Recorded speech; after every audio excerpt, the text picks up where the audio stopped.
From Boca Raton, Florida, Rabbis Efrem Goldberg, Philip Moskowitz, and Josh Broide are taking you behind the Bima. The BRS rabbis schmooze about contemporary issues and talk to special guests who give a behind-the-scenes look at how they got to where they are and what keeps them going. Welcome to Behind the Bima. Good evening. It is Wednesday night, 9 p.m. I'm Rabbi Efrem Goldberg, joined by my dear friend and colleague, Rabbi Josh Broide, however you pronounce him. He's a great guy. And we are here to take you behind the Bima. Behind the Bima. Someone sent us this week a podcast being done elsewhere called Behind the Something. And the reaction was that there is no greater compliment. There's no greater form of flattery than imitation. So we're happy to go behind the Bima. Everyone can go behind what they want to go behind to share their story. But I love it. Yeah. We were at a wedding this week the other night, and the great Chazan Shulam Lemmer sang under the chuppah. He happens to be a wonderful guy. So we caught him before the chuppah in the corner. His Gemara was open. He was catching up on the daf. We took a nice picture, posted that picture online to which he responded, "Who knew behind the Bima lies a great photographer?" It was very cute. That's very nice. Anyway, we start as always with our attitude of gratitude. We thank our generous sponsors this evening. First of all, we have a very special sponsor, dear friends, Rabbi Seth and Esther Grossman, SZG Investments, in honor of the hospitality of the BRS community. Despite us having made Aliyah 13 years ago, Seth can regularly be found in Boca Raton at Boca Raton Synagogue. We're grateful for his friendship. We had him on in our marathon show because we acknowledged that during the pandemic, he continued to say Kaddish. He didn't miss a minyan. He went straight. He covered for hundreds of people who needed Kaddish said around the world. Really heroic. So Seth is very devoted. Big heart, good guy. Thank him for his sponsorship, his generosity. And I do have to admit, I left out of the language for the sponsorship, but it's possible when he was in Boca recently, we played tennis, carved out a little time, and it's possible he utterly humiliated and embarrassed me. I won't even say the score. That's how embarrassing it was. Now, granted, I get to play tennis once every few months, and he plays about 3 times a day, but still there are no excuses, and hats off to him. He did deserve it. Tonight's episode is also sponsored by Chaim Yehuda Meir in honor of Shavuos at BRS, and he says how lucky we are that Shavuos night is longer in Boca Raton. May the extra learning be a schus for all of Klal Yisrael. And he's right. You know, when I was growing up in the Northeast, probably you too, Rabbi Broide, in Elizabeth, New Jersey, to Shavuos night is a little bit shorter. You daven a little bit earlier in the morning. Down south, down here in Boca Raton, where we live down south, we begin davening like after 6 a.m. It's a really long night. When we say we learn the whole night, it starts at 11:15 p.m. We go till 6 a.m. It is a long night. There are parts of the world, remember in Israel, in the years in Israel, you basically finish dinner, you learn for a couple hours, it's time to walk to the kotel, or it's time to get ready for the Nate's minyan. And so you stayed up all night learning. It meant, by the time you had a cup of coffee, slice of cheesecake, you were ready to go. But here it really is a long night, and we're lucky. I love Chaim Yehuda Meir's attitude. We are lucky to have that. And lastly, we want to continue to encourage everybody, if you've not yet signed up for the one-on-one campaign, our beloved dear Esti Moskowitz, the daughter of Rabbi and Rebbitzin Moskowitz, is continuing to need a refuah shlema. And we started our campaign, 1-on-1, $1 a day of giving and a minute a day of learning. You can go to brsonline.org/1 1 Join up. We're partnering with our friend Dr. Donath at Daily Giving, an incredible platform. BRS are not recipients. We don't get. This is not a ploy for BRS to raise money. This is purely in the merit of Esti Moskowitz. You should have a speedy refuah shlema. And I do want to add that every person who signs up, $1 a day of giving and the minute a day of learning. So it's Ben Adal Makam, Ben Adal Chavero, all in the merit of Esther Tila Bas Ariel Tzipora and all those who are ill. The Moskowitzes get an alert for everyone who signs up. They know you signed up. It means something to them. So all the people reach out all the time. What can we do for the Moskowitzes? What can we do for Esti? The answer is 1-on-1 campaign. $1 a day of giving. Everyone's got $1 a day. Everybody's got a minute. I don't mean to be cavalier. Everyone has $1 a day, but we can dig deep and hopefully hit $1 a day. Everybody has a minute a day to learn, and join the 1-on-1 campaign. The Moskowitz will know you signed up, and it'll mean a lot to them. Rabbi, yes. Growing up, I remember in Elizabeth, they would have the guy walk around with the pushka, the Billy Goldfisher, right? And you always remember that the real, like the what do you call them, the geviers, right? The guys like the machers, Right. you know who they were. They were the ones that put the dollar in the pushka. Everyone else, you weren't allowed to put a dollar in. You couldn't afford a dollar. A little change. You heard the clank. Nickel, quarter, and then you see the guy with the dollar. But today, I think times have changed. Inflation, who knows? Everyone can find that dollar. Yeah, the beauty of the daily giving is that who walks around with dollars anymore? Right. Depending on your age, you may not have ever seen a check in your entire life. And Right. most of your credit card, you don't even have to swipe it anymore. Yeah, Now Bitcoin. you tap the credit coin with the credit card. And people are used to Venmo and Zelle, and they transfer money through all kinds of other means. So, but that's one of the sad things, because part of shul culture used to be that Mincha of a child walks around, depending on the shul, the age, the demographic, the attendees. But it's beautiful when a child walks around. It's also a lot harder to ignore when a child walks around shaking that pushka, clanking that pushka. Now nothing clanks. There's nothing clanks anymore. But someone actually said to me several months ago, they said, Rabbi, they said they were willing to give me. They said, I'll give you a stack of dollars. They said, you'd be a great role model if, because what happens is the person walks around with the pushka. You're still could be a child, could be an adult. No, but if you don't have cash on you or you don't have a dollar on you, you kind of look away, sheepishly, you're shy, pretend you don't see that person. So this person said to me, Rabbi, you sit in the front, everyone's watching you. The kid comes near you. It'd be a beautiful thing if, you put $1 a day. He said, I'll go to the bank. I'll get you a stack of dollars. So I didn't take his dollars. I took my own. And it happens to be, it's not a matter of being stingy. It's just a matter of who has the stack of dollars. Even if you have bills in your wallet, do you have dollars? Do you start making change? But I took that lesson to heart, and I tried to be able to keep those dollars with me. And when we have somebody who walks around, put it in, and I don't know if that inspires or motivates anybody else, but there's something special about it. It's a minimal amount. Hopefully we're all. I love getting those daily emails, donated today. It's almost, I can't wait till we get to the $10,000 mark. We're very close. Another few people make a donation. We'll be at they could sign up tonight. People who sign up for 101 campaign in honor of SD Moskowitz could do it tonight. But there's diversified recipients, and you get a daily email with where it went that day. And Dr. Doneth, I know you mentioned before that BRS is not a recipient. I will say, I don't know if he's watching, but if he wants to make a thing to the outreach program, I'm okay with that. You might not be. It's fine with me. If he wants to put BRS outreach on there. No, but the real question is if Mark Wilds is okay with it. Right. For those who saw last week's episode, Mark Wilds. You know what, Mark, you could take it Monday. I'll take Tuesday. How's that? There was no connection, but I'm happy we had Rabbi Wilds on Behind the Bima, because that might have been what interrupted a stop and desist letter. So a cease and desist for the name of Boca Raton Jewish Experience. That was a great conversation last week, and I got a lot of feedback. And to our listeners, those who are watching, listening live or later, love to know what you think. We had a conversation with Rabbi Mark Wilds, who's built an enormous outreach engine in Manhattan. And we talked about what is the cost of acquiring an observant Jew? What is the cost in terms of the outreach professionals, the organization?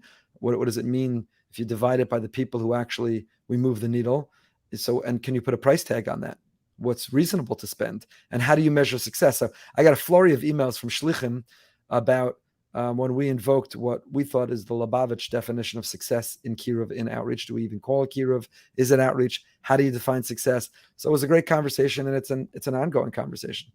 It's amazing. I went home after that conversation. I was just curious, like, how much money have we actually invested in our kids? You think about it, it's not just 12 years, it's preschool, it's 16 years, plus another 4 years in call it a Jewish environment for college.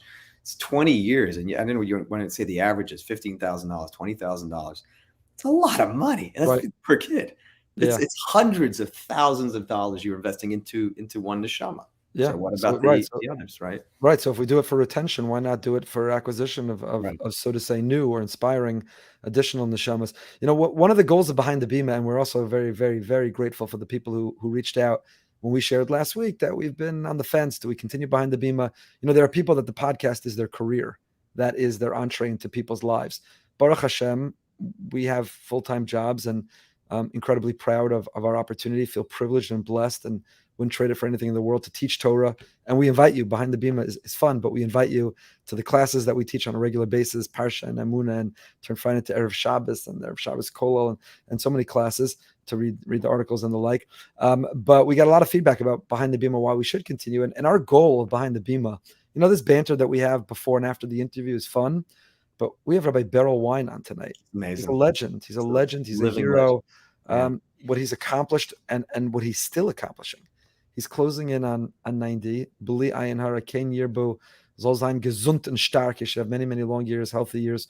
And he's not done. He's talking all about his plans and his projects and what he's working on. So our goal behind the Bima is to create and stimulate conversations, and our hope is that it continues. So I recently saw my cousin, Rabbi David Bishevkin, and the conversation we had with him.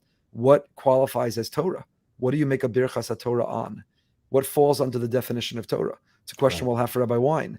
Do you say a blessing of Torah on reading history? Is studying history a form of studying Torah? That became an ongoing conversation. So D-Bash, my cousin, was the scholar in residence over Pesach, and he actually spoke about that, the program he was on, and he's still working on it. We should give him a shout out. He was in the Wall Street Journal today, had an opinion piece about the power of prayer. Wrote a beautiful piece, making us proud. Way to go, cousin. So, but the goal is all of these guests. Bruce Pearl, on Yom Yerushalayim, we shared the clip from our conversation with Bruce Pearl, where he talked about his grandfather, who didn't want to go to sleep during the 6-day war because he was worried he was going to wake up and Israel wouldn't be there. So if you're new to Behind the Bima, go back, listen to old episodes, not for us, but we just had remarkable, extraordinary men and women guests. We've got a great lineup of guests coming up the next few weeks and months. Really excited men and women, really diverse to bring you. And the goal is to get conversations going, to stimulate and provoke thinking and conversations, and to assess where we are and where we're going. It's amazing. I was thinking back, when did I meet Rabbi Wein? Back in the day. In Elizabeth, he visited a lot. But I remember I was once at Neve for Shabbos in Telstone. And this was back in the day where you could hitchhike from Telstone back to Yerushalayim. And I was there with a friend. I don't remember who it was, but we were just at the entrance of Telstone. And it was definitely like an American car, like a Buick or a Cadillac or something. And the door swings open. We hop in the back. He's like, "Where are you fellas going?" I'm like, "Where's Rabbi Wein?" Right. Rabbi Wein, is that you? Yeah, listen, Rabbi Wein, and let's bring him on. Let's introduce, because it is such an honor and a privilege, this conversation. But Rabbi Wein is one of those people that I look at as a Rav, and I just feel so intimidated and feel so small compared to who he was, who he is, and what he is accomplishing in his career for countless years. He was in Miami Beach, and then he was in Muncie. He wasn't even going to go into the rabbinate. He grew up in Chicago. He was a lawyer, a practicing lawyer. There's an extraordinary story with Rabbi Herzog, how he even chose to dedicate his life to bringing Jews back and to serving Jews. So in the rabbinate in Miami Beach and the rabbinate then in Muncie for those years, he wasn't just the rabbi of a shul. He was the Rosh Hashiva of Shari Torah, of Rockland, of Muncie. And then he took up history, studying it and sharing it, and has written countless books on it. Who didn't grow up with Rabbi Wein tapes before anyone ever heard of a podcast, before anyone ever heard of an MP3 or YouTube or streaming, or the notion of reaching people who aren't physically in front of you, but nevertheless getting in front of them? Rabbi Wein was a pioneer of that. Yeah. Many people exercising in their car while cooking were on journeys through history, Jewish history and Jewish destiny and learning, and the movies. There was nowhere else to access that information. It was, you wanted history, that was the address. So how did he get it all done? Rabbi, Rosh Hashiva, historian, author, lecturer, scholar, lawyer, leader. It was just really, really amazing what he's done and what he's doing. My wife's grandparents, Arnold and Edith Goldsmith, of blessed memory, our beloved Oma and Opa, were very close with the Weins and davened their shul for many, many years. And one of my early memories was they lived in Yerushalayim, on Rehov Alfasi in Yerushalayim. It's a beautiful neighborhood, a beautiful street. We were having a Friday night dinner, and it was Yecheva was pregnant with Racheli, with my oldest, and she was in the 9th month and nearing her term. And so I'm trying to make conversation with Rabbi Wein, sitting at a Shabbos table with a prestigious rabbi. So I asked him, Rabbi Wein, if she goes into labor, what do I do? Should I call a cab, ask for air? What do I do in the future? Do I call before Shabbos? I only have to press redial on Shabbos. How do I call? How do I pay? What do I do? It's like I had been studying the Sefer Torah Segoledes. I'm asking these complicated questions. Rabbi Wein just looks at me and he says, "Your wife goes into labor? You pick up, get in a car and drive her to the hospital. That's what you do." He has a way of just simplifying things. Yeah. And making what should be obvious. So we have many prominent members of our community who grew up in Rabbi Wein's shul, were influenced by him. Naftali Herman, Carl Moskowitz emailed me. He's listening tonight. My friend's dear father, and so many countless others we can't even say so. Without any further ado, it really is a privilege and an honor, a schus, and a pleasure to welcome the one and only, the great, the legendary Rabbi Berel Wein.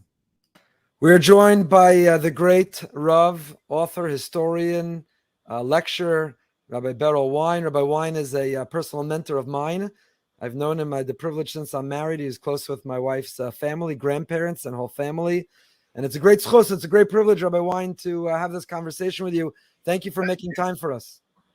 Thank you. It's good. It's an honor to be with you. So, Rabbi Wein, you've had an illustrious career and history and perspective on history. And we'd love to talk a little about where we are in history. This particular juncture, this particular moment, we're coming out of a pandemic. And in the history of the Jewish people and our history of pandemics, of plagues, of how life changed as a result of them, what do you think will be different for the Jewish community, for the Jewish people? What will we learn? How will we change? What will be different as a result of what we've just gone through? Well, you're really asking for prophecy, not for history. And I'm not much of a prophet. And in fact, I don't see very well anymore, Baruch Hashem. So I have a dictating program on my computer. And that program, when I say prophet, it always spells it P-R-O-F-I-T. Slightly anti-Semitic. So, the only thing that I feel is that the old normal is gone, the normal of the 1990s, let's say, or the early part of the 21st century. I think that's gone. It's gone as far as politics is concerned. It's gone as far as public interaction. It may even be gone economically and socially as well. It's a far different world today. And one of the things it's taught us is that nothing is certain, that what we thought was certain, really, it's all air. It really is not nothing there to hold us. So it's a question of values. Now, Torah is a value system, aside from everything else that it is. But the question is, has the Jewish people, and particularly the Orthodox Jewish world, does it have its value system? If it has it still intact, or mostly intact, then the future can be challenging, but it is not... it's not dangerous per se. If, however, the value system is not there, and we are back to the old value system of 20 years ago, then it can be very lethal for us because the situation has changed radically. I thought in my naivete that people would no longer make $200,000 weddings or $150,000 Pesach. I thought that our expectations would diminish, but that does not appear to be the case. And because of that, therefore, I think we have a lot of headwind ahead of us. Is this, Rabbi Wein, you spoke about Torah values and needing to navigate the world with Torah values. Is the assault that we're living through now on our Torah values in terms of the world, the Western world's new definitions of basic biology or redefinitions of relationships or the immodesty that we're living in, are some of these new definitions, would you consider this an assault on Torah values? Is it unprecedented? How did we react historically to the assault on values? It's an absolute assault on Torah values. And we're living through what our ancestors lived through in the 19th century in Eastern Europe and in Germany, when a completely different value system swept the street, whether it be the Haskalah, whether it be reform, whether it be Marxism. That's what happened to us. And you see what it left us with. And that's the same thing that's happening now. And the question is, how do we adjust to it? How do we fight it? Will our schools succumb to it? Our schools also become woke schools.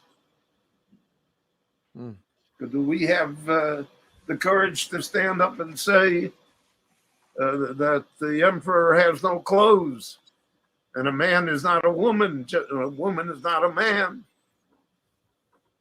and that the breakdown of American society and crime is because there are no fathers in the family? And are we so afraid of being tainted with all sorts of insults that we're not willing to say the truth? You know, when the prophet Jonah was in the hold of the boat, so they asked him, "Who are you? Where do you come from? What do you do for a living? What's your story?" And he answered them 2 words, "Ivri Anochi." That's it. That's all I am. Well, are we willing to say that? Are you willing to, so to speak, the Jewish people have always been on the outside, never on the inside. One of the fallacies of American Jewish life is that we thought we were on the inside. You'd have a Seder in the White House. You can light Hanukkah candles in the White House. We're there, we don't have any problems anymore. It doesn't exist. Right. Well, we're on the outside. We're always operated on the outside. Wow. Rabbi Wein, first of all, it's a real honor to see you. I was just thinking, growing up in Elizabeth, New Jersey, we used to have a scholar in residence come to JEC, to our school. But unlike most communities where maybe there's a variety of scholar in residence, I only remember you coming many, many times. You were the only scholar in residence I ever knew. You were the only guest we ever looked forward to. I'm very close with the Rabbi Teitz and his family. Sure. It was great. So I'm just wondering now in the United States. That's a good example. Let me just interrupt you for a minute. Why was Elizabeth different? Why didn't Elizabeth succumb to becoming reform, conservative, all sorts of compromises? That's because Rabbi Teitz said no. And he was on the outside. And he fought the battle, and he took a lot of criticism, a lot of guff, and he was innovative. I remember when he did the Daf HaShavua, and he taught Gemara on the radio. So the left said, it's what a waste of time, terrible. And the right said, are you allowed to talk on the radio with Talmud? And both of them missed the boat. They didn't see what was happening. It's the same thing today with the internet and with everything else. We have to fight the battle, and we have to fight the battle with the tools that exist. And you can't fight them by ignoring it. And listen, the Orthodox community is in jeopardy because the government will tell you what you have to teach in your schools, what standards you have to have for your educators. They'll invent the whole thing. You're going to have equity. Equity means that you can't have Rabbanim from Lakewood. And that is the danger that we face. And no, I can't say no one, but very few people are willing to say it. Very few people are willing to take it on.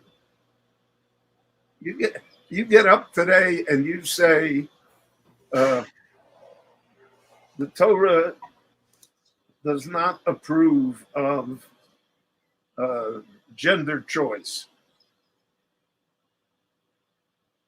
We all know that to be true, but who has the nerve to say it? And if we don't say it, so then eventually it becomes part of us too, like everything else has become part of us. The challenge, Rabbi Wein, the challenge is that the world we're living in has positioned it that, of course, we have to say it. And you know, here in Boca, we try to say it and try to write about it and articulate it. The challenge is that the world has positioned this, that if we speak basic truths, then we're violating civil rights, we're cruel, we're not compassionate, we're bullying. But all of these accusations have been leveled against us throughout history. We never were compassionate. We never were right. We were the ones that killed their savior.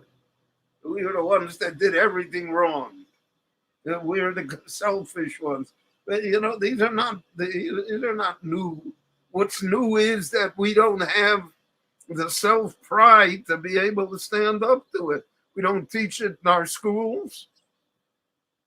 We teach a lot of knowledge, but we don't teach what it is to be a Jew. I remember when I was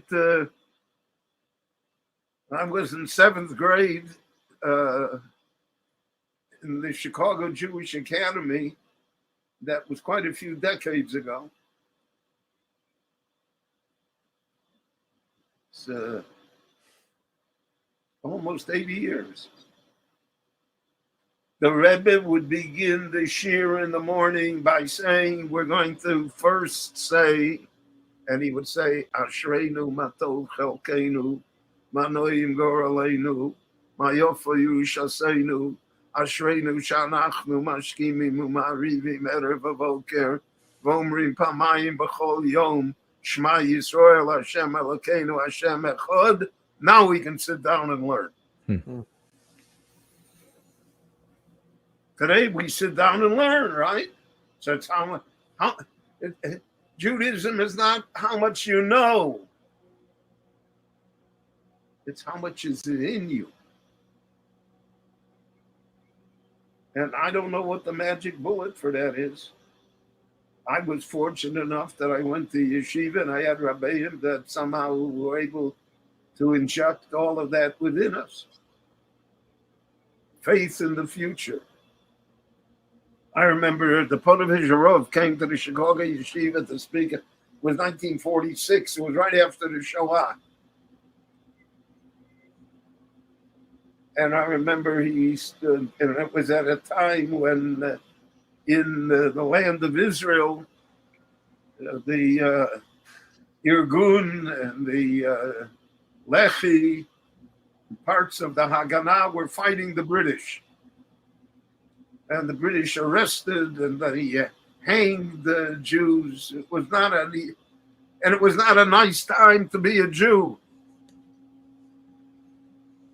Because Jews are supposed to be nice guys, and what do you know, you're shooting at the British.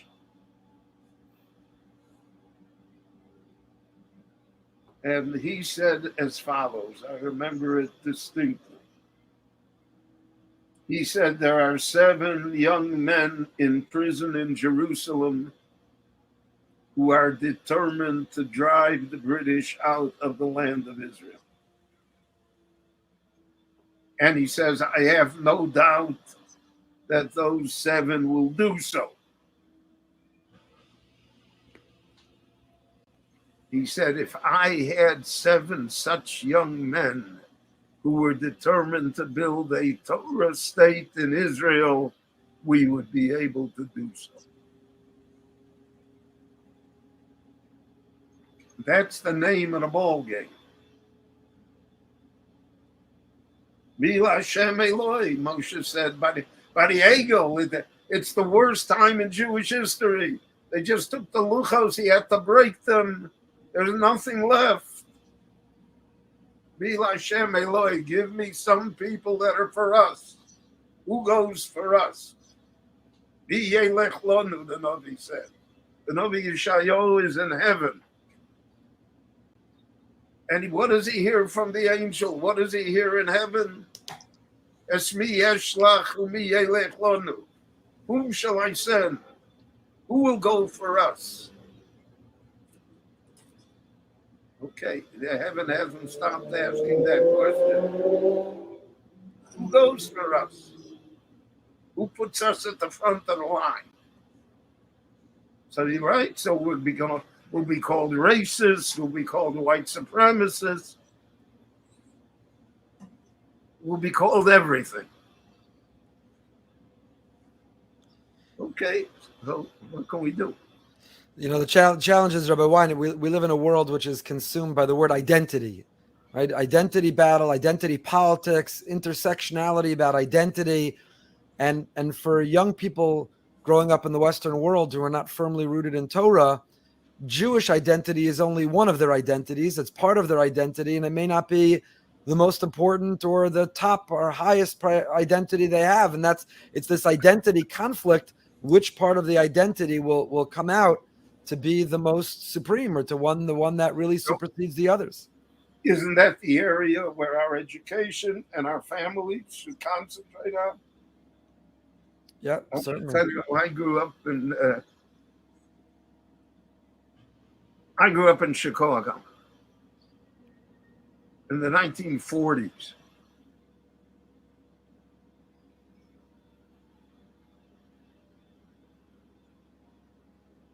The Cubs had not yet won a World Series. I would live on a block. There were at least 100 Jewish boys my age. Everybody on the block was Jewish. Played together, everything. I was the only Shomer Shabbos for various reasons. So Shabbos, my friends would come knocking on the door, and they would say, can Berel go with us? We're going to the ball game, or we're going out to play, or we're going to the playground. And my mother, who was a very strong woman, she said, no, he's not going with you. Today is our Sabbath, and tomorrow will go with you, not today. And believe me, I wanted to go.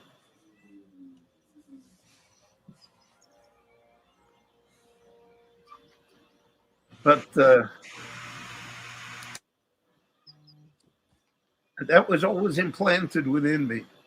So when I became a parent, and I was a Rav in Miami Beach, and my daughters were growing up in Miami Beach then. And most of their friends were not Shomer Shabbos, even though they all went to the Hebrew Academy, the Rabbi Gross's institution. He was able to attract everyone. The Hebrew Academy saved hundreds, if not thousands, of souls. But they were not frum, so to speak. So they all had bat mitzvah parties. So the bat mitzvah party then, they had the boys come, and they had the band, and they had and my daughters wanted to go. And my wife told them, that is not what our family does. We have a great family, and that's not what our family does. Well, that stuck. That we have a great family, and our family has values, and that's not what we do, and we just have to live with it. There's a great Rav here in Shari Chesed, Rav Roosevelt, who I knew, and I learned a great deal from him. So when people came and asked him a question, Rebbe, is it kosher or not kosher? Is it right or not right? He would answer, he answered in Yiddish, but I'll say it in English. He would answer, it's not for you. That was his answer. It's not for you. Don't have to decide whether it's kosher or not kosher. I don't have to repeat to you every thousand shach and three begodim. It's not for you.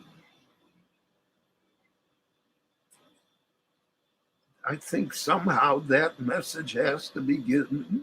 I think rabbis have to give it. Educators have to give it. Parents have to give it. It's not for us. That's not who we are.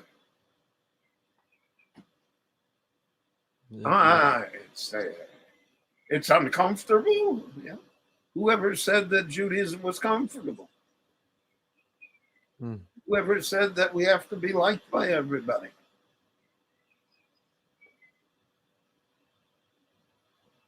We have to like everybody, but who says that everybody has to like us?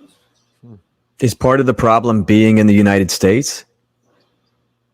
Do you think the community should pick up? I think the United States is changing greatly.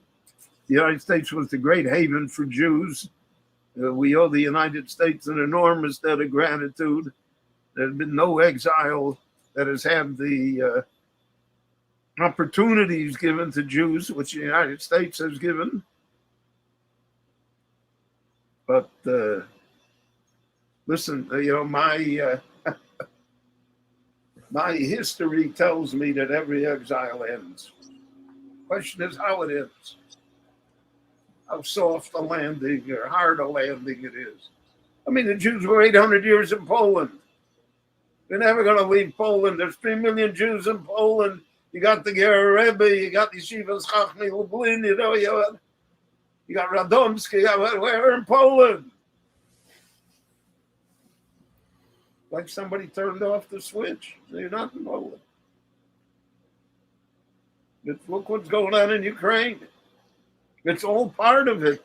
The exile is shutting down. How fast, where, I don't know. That's not my job.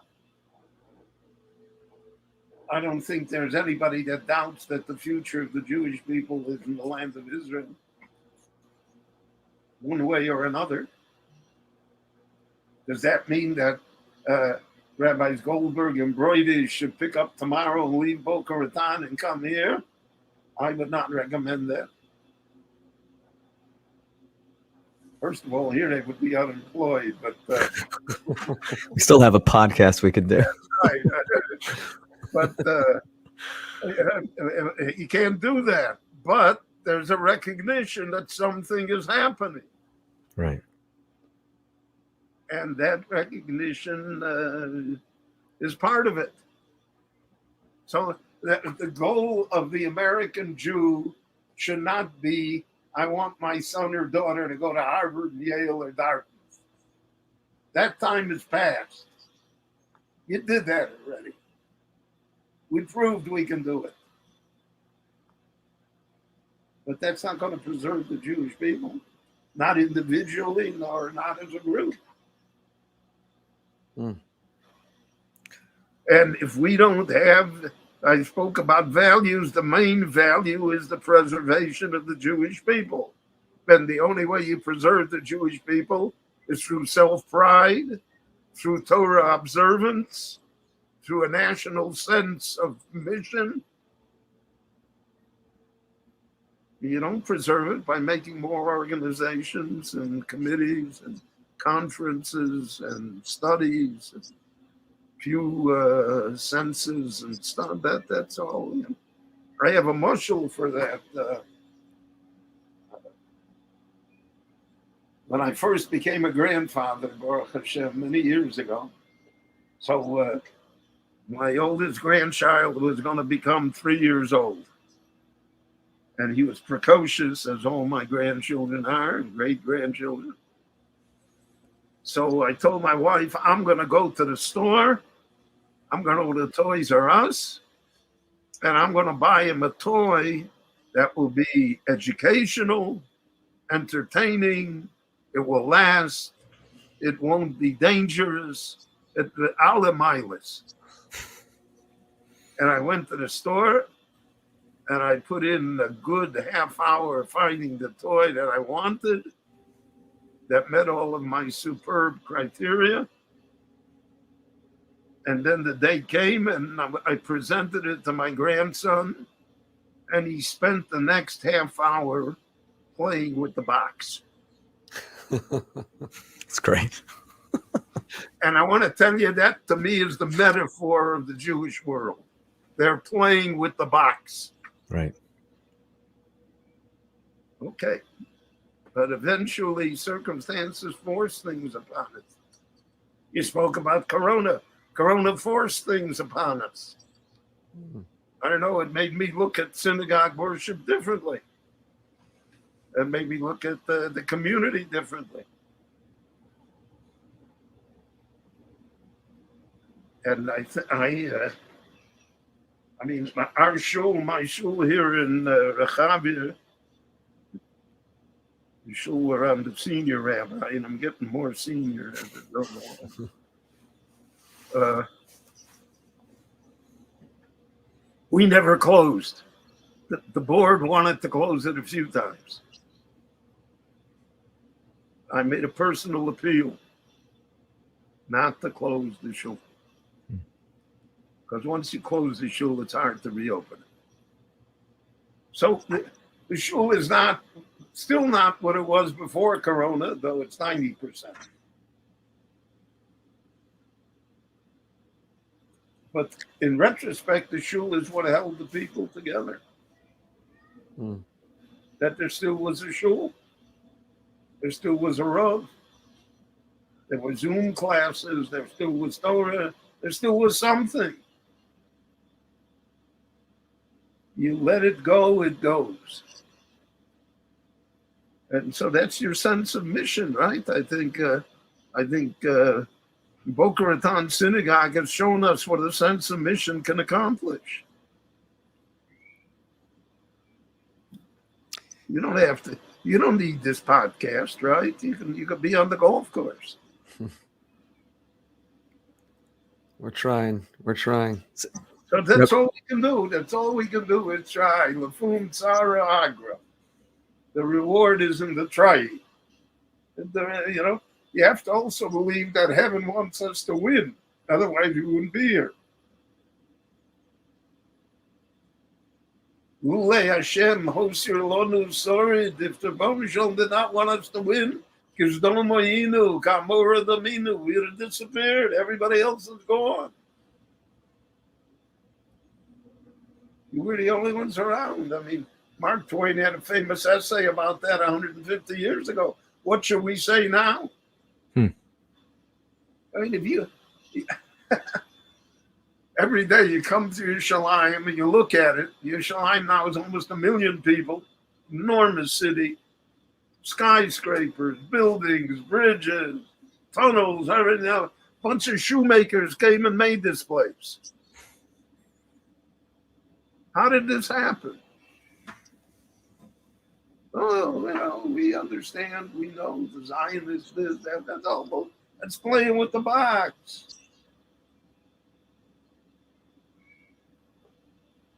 And somehow that has to be communicated. I think that sermons are very, very effective tools. But you have to say the same thing over and over and over again. You have to say it in a different way, and you need a different story. And the Lord is on the side of rabbis. He always gives you stories. Things always happen. But you have to hock the same message. Sooner or later, it sinks in. And then it's a whole different ballgame. Or the stories are true, they just haven't happened yet, right, Rabbi Wein? That's right, yes, true. Yeah. But it doesn't have to happen. It just has to... stories are imagination. We live on imagination. I mean, the reason that we're in Eretz Yisrael is because in 1,800 years of Golus, we imagined what Eretz Yisrael would be. Rabbi, what? Yeah. You mentioned 1,800 years, imagining what Eretz Yisrael could be. I'm just thinking, 1,800 years, 2,000 years, imagining what Achdus could be. Well, why are we missing out on the Achdus? it depends what your definition of Achdus is. There will always be a spectrum. You're not. Kishem shem partsufayim domim zelazeh kachem deyoseyam shovam zelazeh. My definition of achdus is you have an opinion or you do something. I don't agree with it. I think you're dead wrong for doing it. But I don't hate you for it. I don't say you're an apikaris because of it. Okay. You have your opinion, I have my opinion. We're never going to always have the same opinions. Now, when we define achdus as having the same opinion, we are precluding any achdus from occurring. Right. But are you friends with are you friends with the person that you disagree with? Can you be friends with that person? I have no friends. Can you be friends? I think it depends your definition of friends again. A person that I disagree with needs help. I will help him, God willing. Uh-huh. I'm giving money to the Turei Karta because they need it. Because this person from the Turei Karta is asked to go through a serious operation and needs $100,000 then. So I didn't say, I wouldn't give a nickel to the Turei Karta to put an ad in the New York Times. But as an individual, as a Jew that needs help, I'm not going to ask him his politics. So there's an achdus there. Even though I don't identify with it, I don't approve of it, and I think it should disappear. But nevertheless, I mean, that's Avram Avinu. I mean, the simple lessons of the Chumash. I know Rabbi Goldberg gives a parsha shir that I nash on every week. But the truth of the matter is the Chumash really doesn't need all of the layers that we give it to. The Chumash speaks directly to us. Avram Avinu, I can't get over Avram Avinu plays for stone. What's wrong with him? You'd be me and you'd drop the nuclear on him. Goodbye. Do the world a favor.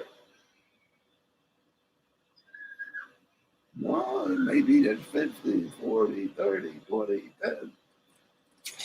It ends up there's 2.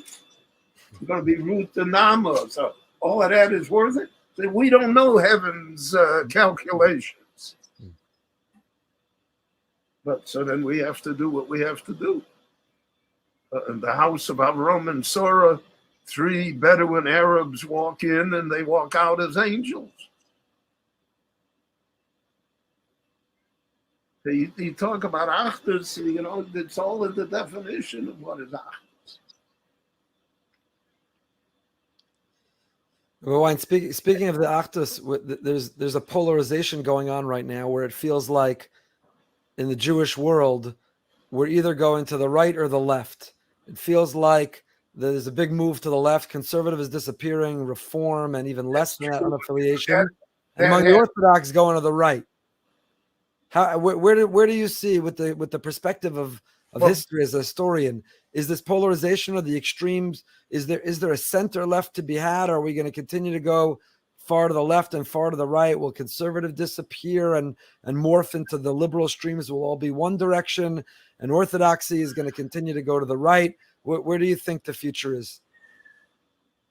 So again, it's a great question. Depends on your definitions. I think one of the greatest tragedies of American Jewry is that the conservative movement is bankrupt. I know that sounds heretical, but if I'm appearing on your podcast, I'm already a heretic. But there was a time when conservative Jews all had a kosher home. And they had a Friday night dinner. And their children didn't marry out. And they supported Orthodox yeshivas. And you were able to talk to them. The moment that disappeared, So they're doomed. History has doomed them, not us. History has doomed them. Reform, there's no reform left. If you watch the Friday night services from the Central Synagogue in New York, you don't know whether to laugh or cry. But the one thing that I notice is that it's a parody of the Orthodox service. They have a Ma'ariv, they sing L'chododi, they say Kaddish, they read from a Sefer Torah, everybody's wearing a talis, the ladies, everybody. That's reform? Reform was in the 19th century in Germany, that no Hebrew, no mention of Israel, no prayer service. We're open Sundays, not Saturday. So that disappeared. It had to disappear. This is also going to disappear, unfortunately. All the wokeness and everything, it's all, it's all going. Won't make it. Never has. So when you look at Jewish history, but there always has been like this. Chazal fought the Tzdokim. And the Tzdokim ran the Beis HaMikdash. You have to make the Kohen Gadol take a shvuah on Erev Yom Kippur that he's going to do it, right? He's not going to play the organ. And then we had the Karoim. We always have had, it's not, my Rabbi used to say to us that when we were in 9th grade and puberty struck us, so he would tell us that we did not invent girls. They existed before us. And therefore you'd be wise to hear what older people had to say on the subject.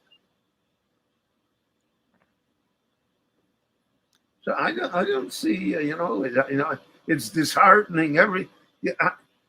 It's terrible to say that 70% of American Jewry won't be here 50 years from now, but that wouldn't be the first time that such things happen. If all the potential Jews in Europe remain Jewish, there'd be 250 million Jews in Europe. What about in the other direction? What about the move to the right? Well, the move to the right, it depends what you call the right. To a great extent, it's playing with the box, in my opinion. Yeshivas may be full, but I don't see the Gonim coming, do you? You're making a yeshiva now, I hear. Tova alecha bracha. Amen. But the Gemara said, "Helef nichnasu be'echad yotzei la'orah." If you were successful out of 1,000 to make one, wow, you did a good job. So that's the yeshiva system that we have, right? Lakewood has thousands. Okay, so what? So what? I think here in there in the United States, at least, eventually most of them blend into society, become, earn a living, family. They're not dependent so much on charitable aid. Here in Israel, it's a much more difficult question. But when you say they move to the right, I don't know, move to the right. Again, a lot of it is politics, a lot of it is organizations, a lot of it is turf. It's still all playing with the box. And my teachers 75 years ago in the Chicago yeshiva were far more to the right than I am or my children are. But we didn't understand what the right was or the left was, etc. It took 800 years to make Eastern European Jewry. It disappeared in 5. So, Hanach lehem liyisrael. You got to leave the Jewish people alone a little. Yeah, it's not that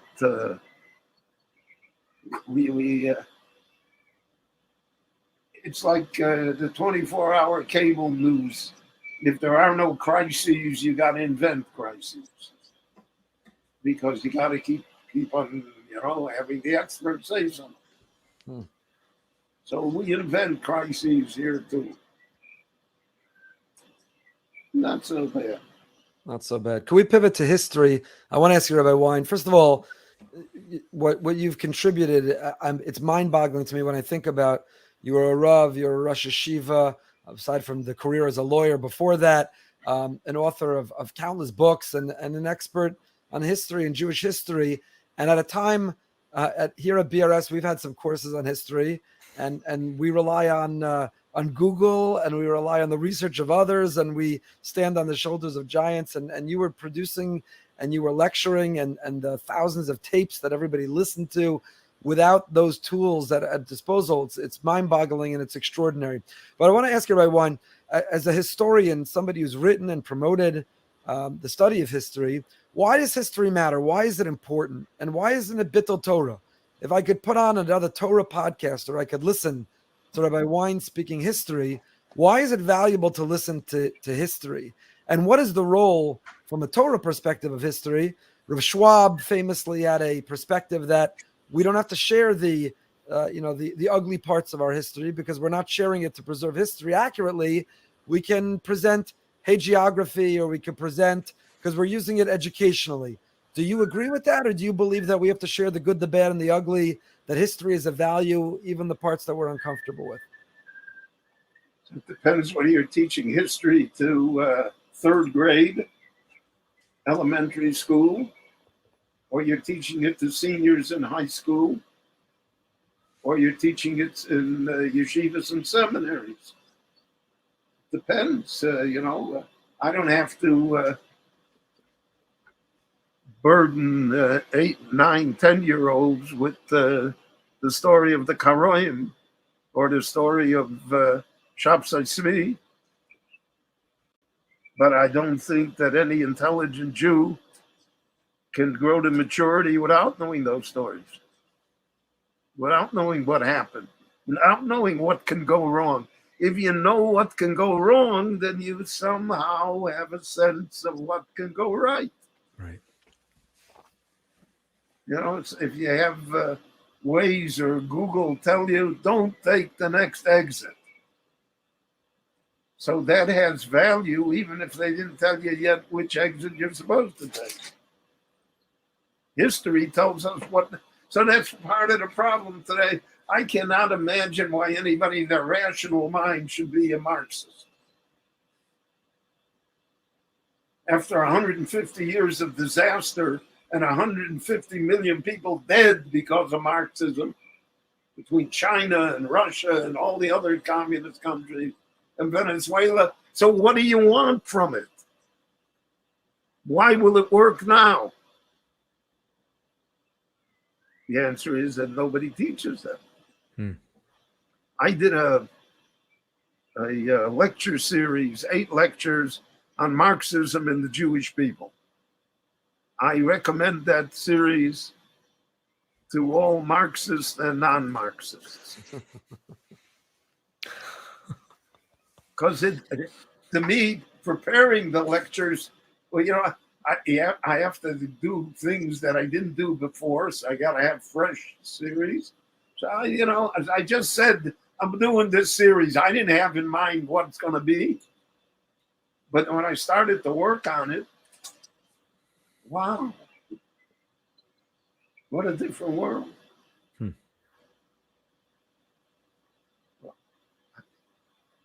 So I'm trying to put it out there. I mean, you can't bring anyone to listen, but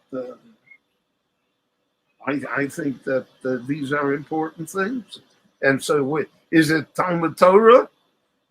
Well, I say what Rabbi Yisrael Salanter, the famous quip that one of the anti-Musar Rosh Yeshiva asked him, he said, if I have 10 minutes a day to learn, Should I learn Bava Kama or should I learn Musar? And Rabbi Yisrael said you should learn Musar because then you'll know you have more than 10 time. minutes a day. And that's true of history too. If you know history, you'll have more than 10 minutes a day to learn. You'll understand what learning does. Wow. Would you make a Birchas HaTorah on studying history? I don't do things that are not in the Shulchan Aruch. I try not to. I'm not an innovator. I think the Shulchan Aruch is pretty heavy the way it is. But Torah, the study of Torah, to the Rabban Torah Tziva Lonu Moshe Marosha Kehilas Yaakov. So first there's Torah Tziva Lonu Moshe. That's primary. But there's also Marosha Kehilas Yaakov. And it's in the same pasuk. And the Torah said it. I didn't say it. So I don't think we should be nervous about it. And part of the problem is that we gave history over to the Apikoursin. Right. You gave it over to Gretz, so no rabbi comes out whole. You gave it over to the scholars, the experts. One thing Corona taught us, there are no experts on anything. There are opinions. There are smart people and dumb people. But there are no experts. There are no experts on Jewish history either. People say to me, what was your degree in Jewish history? I said, my father used to tell me about it. Which is, again, what the Torah says. Schor yemos olam, binu shnos dor vador, shalovicha v'yagetcha. You want to know history? Ask your father. Ask him what it was to grow up in New York 60 years ago, 50 years ago. Nobody asks. So how can you know what's going to, how to deal? And when we're transmitting history, when we're giving the answer to that to the next generation, when we're telling them about events and places and people, do we tell them the glory, the positive? Are we willing to share the struggles, the challenges, the imperfections? Absolutely, we're willing to share what was not accomplished, because that's that's what's left for us. Not to do that again. Not to be guilty of that again. And I think one final point is that history should teach us what is important and what is relatively unimportant. And, I like Rabbi Goldberg's yarmulke, but it's not my yarmulke. And I like somebody's got a knitted yarmulke, it's not my yarmulke. So what? So what? And we like to judge people and things by the box and not by the inside. We're so grateful for your time, Rabbi Wein. And we're gonna wind down. Just a couple more quick questions, maybe not quick. You've written so many books. You've authored countless articles, volumes. Is there anything you regret writing or you wish you would have written differently? Everything can be improved upon. That's one of the lessons in life. And so I guess there are things that could have been written better. But on the whole, I'm pretty satisfied with what I wrote. Is there someone from history or a time period that you think is underrated or underappreciated? Is there a personality in Jewish history or a time period that we don't begin to appreciate? In the United States, it's Dr. Revel. I don't think there would be orthodoxy in America if it weren't for Dr. Revel. Wow. In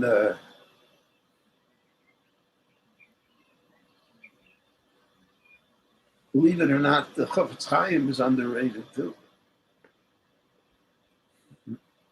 You know, the Welt says, you know, that Reb Chaim Mezer Grodzinski was so great a Gaon that it hid his tzidkus, his righteousness. And the Chofetz Chaim was so great a tzaddik that it hid the fact that he was a Gaon Olam. And I think that's true with a lot of great people.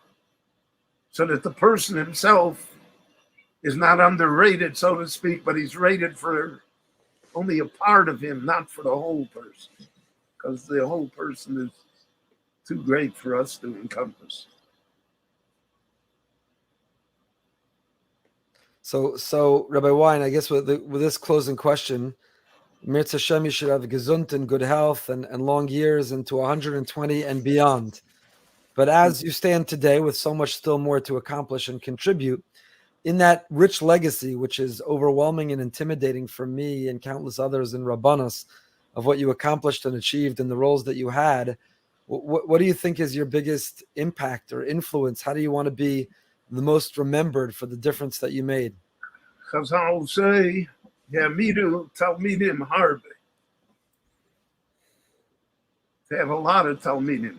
Talmidim are different. So basically, it's our family and our Talmidim. It's our congregants. It's the people we come in contact with. That's how we are remembered. That's how we have true effect. So the books are books, and the movies are movies, and everything is wonderful. But there's nothing like human contact and personality and dealing with live people. And I think I think that is what has motivated me all the years, and why I continue to fool myself to think I could be an effective rabbi. Rabbi Wein, you're the greatest. You're the best. It's been a tremendous chus to be with you and to spend this time. Where can people find that series about the Marxists? Is that on Destiny? Is that on the Destiny? JewishDestiny.com. And if you want the phone number, you can call. Her name is Mrs. Elaine Gilbert, and the phone number is 732-987-9008. And if you tell her you heard it on the BRS podcast, she may give you free shipping. That's great. Rabbi Wein, thank you for your time, for your wisdom, for your insights. This was a fascinating, thought-provoking, and in some ways challenging conversation, and a good way to go into Shavuos thinking about it. Thank you for all that you do and continue to do, and we look forward to continuing to listen and learn for many, many more years. Amen. Tzlacha Rabbah to you, and Yasher Koach for everything. Kol too. Thank you. The great Rabbi Wein, Rabbi Berel Wein. What a privilege to have this conversation with him. I have a big regret that it was a very sobering take on the world, the Jewish world today. And my regret is that we didn't end by asking what's something to be positive and hopeful about. What's a good trend? What's progress? What's something that he sees as positive? But overall, it was a fascinating conversation. Yeah, bring him back. I mean, there's so much more to talk about. There's so much he to has think a about. perspective knowledge. He has a perspective himself because of his age and his life and what he's experienced. And he has the perspective of knowing history. When he looks at the world, he's looking at it through a very different lens than we look at it through. Right. Like he actually knows what he's talking about. I was most blown away, as I said earlier, that Rabbi Wein is approaching Kenai Nahara, Ken Yerbo, 90 years old. And he's like, I just did a new series, help me get it out there. And next project, what I'm working on, his eyesight is suffering, but he's not slowing down. He's not retired by any stretch. There is no retirement for him. He's super active and still sharp as a tack and funny and sharing his thought-provoking insights for the world. I love his humor, but again, like you said, he had some very, very important things to say. You know, the fact that in 50 years, 70% of North American Jews are going to be gone. There's no That's just based on history. That's based on Right. those numbers. It's The very disappearance. scary. And what about the fact that he talked about our destiny being in Israel. He did say you and I should stay put in America. He did say that. I didn't want And to that push him because he did make Aliyah. So I was going He to made ask. Aliyah. He made Aliyah when he retired from the rabbinate in Monsey. He became the Rav of Hanassi in Rechavia. It was a different stage of his life, and he also Right. was incredibly perceptive and prescient in seeing the direction Monsey was going and Right. getting out while on top, which he actually did, was very, very wise. But I regularly am the recipient of venom of what I call the Aliyah snobs, the people who made Aliyah at some point in life. And even though maybe 30, 40, 50, 80 years they lived in America, 2 days after they moved to Israel, they don't understand how anyone could still be living in America. Right. So anytime I try to write anything positive online about Israel or advocate or celebrate, so they'll come at me with, Goldberg, if you'd only announce you're making Aliyah, the whole show would come with you. If you really Right. cared about Israel, you'd be here, which hardly motivates somebody to publicly care about Israel if Right. they're going to be the recipient of that attack. But it's not a simple thing for anyone. There are a lot of considerations. We've shared many times, there's no legitimate reason to not struggle with when, not if. It's not an if, it's a when we're going to be there. But there are legitimate reasons. There are financial reasons, Right. professional reasons, family reasons. In our case, I think we're serving a purpose here. I have colleagues, we have friends who've made Aliyah and are lost. They've not found themselves, or they don't feel they're making the same difference there that we could be making. And there are people It's who true. need It's true. love and leadership here. So we didn't That's set him hard. up for that, but it was interesting that he said that. It is hard, but I guess what I'm struggling with is the fact that he said, he was very clear. He said to you, he said to me, he says, don't go. But on the other hand, he did say every gullus has its end. And it seems like the gullus in America, he's not a prophet. He said he's not giving you dates, but he was very clear that things are happening very quickly. And Right. we're getting close to things turning. Things are turning all over the world. I mean, he's looking at these signs and he's saying things are turning in North America. Yep, So he is saying that. He the is question saying is, when do you go? Yeah. So he's saying you do go. But But at when the do you same go? time that he's saying that for the Amcha, for the masses, and we agree, we promote and push. And Shavuos is our annual dessert reception to celebrate the people making Aliyah. Right. To, But I will say that, and again, I was watching the Israeli Day Parade, and we flew in one year. It was a lot of fun, and I was watching all these live feeds about Yom Yerushalayim. There's definitely a feeling that you don't get in the United States about celebrating these important days, which you feel when you're there. And like we try to duplicate it and replicate it, and it's not the same. It's just of not course. Yeah. When you're Rabbi Wild said it didn't he say it last week that when you do outreach in America, you're like talking about Judaism. When you go to Israel, you're living Judaism. You're living it. Yeah, it's a big difference. Yeah, my mother had a big birthday last week. Happy She made birthday! A big shout out, a big happy birthday. She turned 39 again. She had a big birthday, but and very grateful. And how many times has she turned 39 now? A couple. She doesn't look a day over 39. So for my mother, the biggest celebration was the whole family who live in Israel, which is my brother and sister's whole families. My daughter was there with her family, but they went to Yerushalayim for Shabbos, Sunday, Yom Yerushalayim, for my mother to be sitting on the side and watching and celebrating and singing. It was the numbers. I don't know if you saw packed streets, thousands and thousands of people singing Am Yisrael Chai, flags, the Jewish people with all the challenges and all the problems that we have in the world. When you see that image of tens of thousands, maybe more, of Jews waving flags, singing, screaming Am Yisrael Chai, celebrating Yerushalayim Ira Kodesh, it's amazing. The Torah learning, the yeshivas, Yerushalayim is being rebuilt, is alive. There's a lot that's positive and a lot to celebrate and a lot to be grateful for. It's really, really powerful. Really powerful. Yeah, and it's hard. I mean, here, unless you're in a school where they're celebrating it, I'm saying even for the adults that recognize the value of those days, right? The ones that are it's important to them. How do you mark it? How do you feel it? How do you what do you do? In America, you have a minion, right? Right, you have a minion. Maybe you have a minion, but it's for a very exclusive group of people. Right, so you end up having bounce houses and barbecues and a Yom Yun and issues of Yerushalayim, learning Yerushalayim and Tanakh. That's not the same feel as walking through Yerushalayim. Fireworks, but we can't recreate that.